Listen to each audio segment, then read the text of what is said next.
Good day, folks. This is Greg Judy, Green Pastures Farm. Today, Isaac and I are trying to beat an ice storm. We've got a major ice storm coming our way. It's talking, at least in our area, quarter to maybe a third of an inch of ice on everything by morning. So we're trying to get these cows to a spot where we can take care of them a little better. And it just hit our timing perfectly. We didn't have to skip any of the paddocks behind us. Just timing, I guess. I don't know. It was just perfect. We finished the last paddock over on Jane's farm, and tonight we're going on to the big farm at Doc's. We're actually shooting them through this farm on the right, and we've got 375 head. And we got a paddock put up over there for them. And they're going to be on a tire tank tonight. Lots of cedars. Great big cedar grove over there. So they're going to have a wonderful outdoor building to get in and out of the wind and the ice tonight. And they've got a super good stockpile field over there. Isaac and I were both surprised. And Ben left from Massachusetts here a couple of days ago. But we were over there looking today at Doc's, and we just couldn't believe how much grass had grown back. And we were there in deer season, which is November. Some of that fescue came back 4 to 5 inches. I've never seen that before. Not that late. I mean, normally fescue stops growing about October 10th. But we got 3 to 4 inches, maybe 5 on some of those plants, of new green growth. So these cows are literally going to be in heaven when they get over there. But it's cold out here. I mean, my fingers are freezing holding this camera. But I had somebody come by the other day and they looked at the cows and, Greg, how do you keep them so fat in the wintertime? Well, part of that, not part of it, a whole lot of it's management. Some of it is genetics. We've selected the animals that have the bigger guts, smaller frame, and they don't take, they don't take a shopping cart full of groceries to keep them alive every day. They can make it on just a little bit and keep looking like that. Boy, the hair coats on these animals are just phenomenal. Absolutely phenomenal. I did want to give a plug. I've got a friend that is going to have around 35 to 40, what he called them, grade cows. They're in that 1,000 to 1,100 pound range. He's going to get them preg tested on Tuesday, and he's wanting to sell them. And he's going to, I asked him, what he wants for them, and anybody that's interested, I mean, these cows, I think, is going to be a bargain. There's some red ones, there's some black ones, and they're bred to Red Angus bulls. But guy, he's up north of me a little ways, and he lost his lease on his pasture, and he's not going to be able to keep all of his cows. So these 40 have got to go to town, and he's going to sell them by the end of this month. And anyway, he just called me and wanted me to see if I could help him sell them. I said, shoot, yeah. I'll see what I can do. So if you're interested, go to greenpasturesfarm.net, fire me an email, and I can give you the particulars on them. He's supposed to be giving me some pictures on them, but they're just grade cows, the type of cow that you could get worth the money. And I think most of them were in that, what did he say? I think 3 to 7 years old or something like that. There might even be some heifers in there. But these are cows that he's had his genetics for quite a while.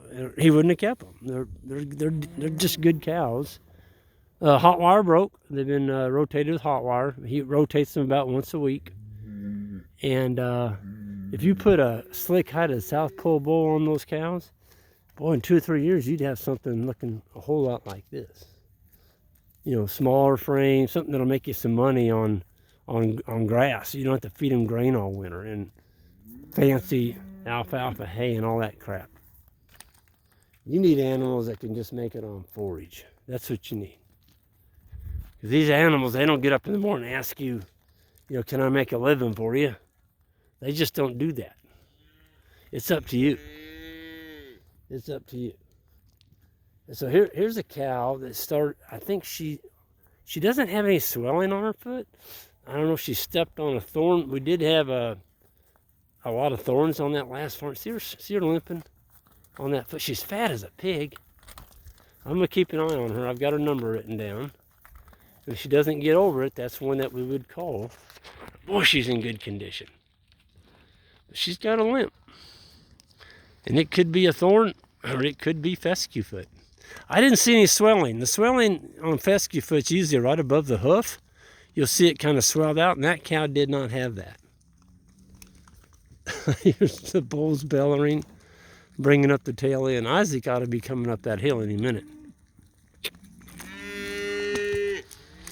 This is another one of our lease farms.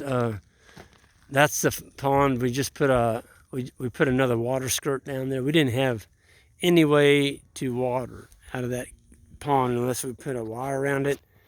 And that is a pond that we lost that nice bull in. He got shoved while he was trying to drink. He had his feet stuck in the mud, and we found him upside down, and his head was underneath the water. And you talk about a very, very bad day for me. I hate it. I hate to see animals, you know, something like that's the first time that ever happened to me, but it sure didn't feel good, and I'm fixing it. We're putting rock skirts on these ponds. If we're going to use them, we're going to have rock. Those animals are not going to be up to their belly trying to get a drink. So I'm taking care of it. And I've got a car coming. And I'm going to have to stop them just for about a minute because we've got some other cows coming up here. Heck, that might be my wife. I think it is my wife. She's probably over doing the puppies. I wonder if Jan's going to stop for me.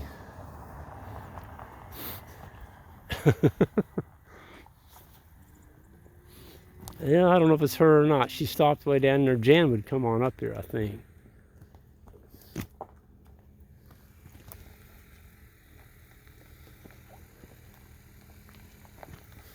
I can't tell if it's her or not. Yeah, it's Jan. Good.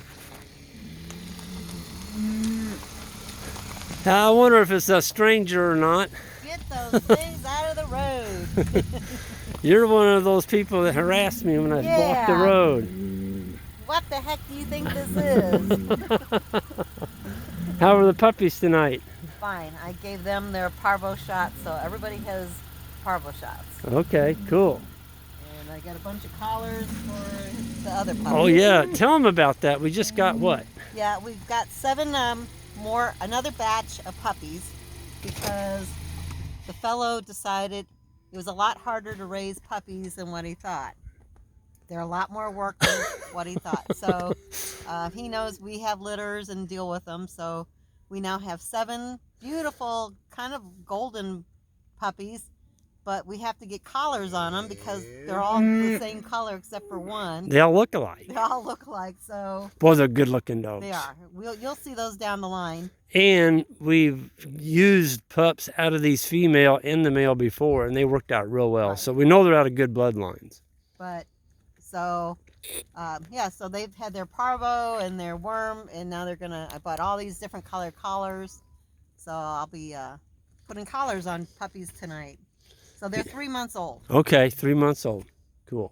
So, well, if people are interested in the pups, they better get on the list and give Jan a call because they're going pretty quick. Yep. And I would say probably in the next 60 days, they'll all be gone. So anyway, we're wrapping up. Oh, there's Isaac.